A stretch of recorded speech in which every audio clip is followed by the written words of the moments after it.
বাংলাদেশে বিদ্যমান আইনের একটি ভিত্তি হলো প্রিন্সিপাল অফ ন্যাচারাল জাস্টিস। সেই প্রিন্সিপাল অফ ন্যাচারাল জাস্টিস এবং ক্রিমিনাল রুলস অ্যান্ড অর্ডার 2009 অনুসারে আদালতে যে সকল আবেদন কোনো এক পক্ষ প্রদান করিবেন অপর পক্ষকে সে তার কপি হস্তান্তর করতে হয়।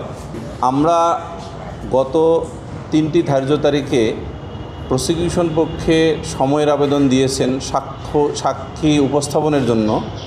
যদিও সেই আইন অনুসারে আমরা কপি পাইনি, তারপরও আমরা দেখলাম যে সাক্ষী উপস্থিত হয়নি।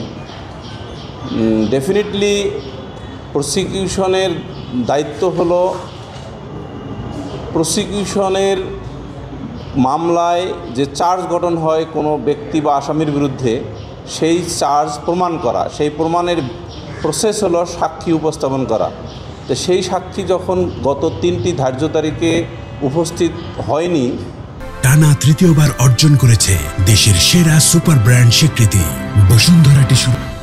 আমরা সেই সময়ের আবেদন সরাসরি না পেলেও এবং কারণ জানতে না পাইলেও ইহা প্রতীয়মান হয় যে প্রসিকিউশনের ব্যর্থতার কারণে এই সাক্ষী উপস্থাপিত হয়নি আদালতে।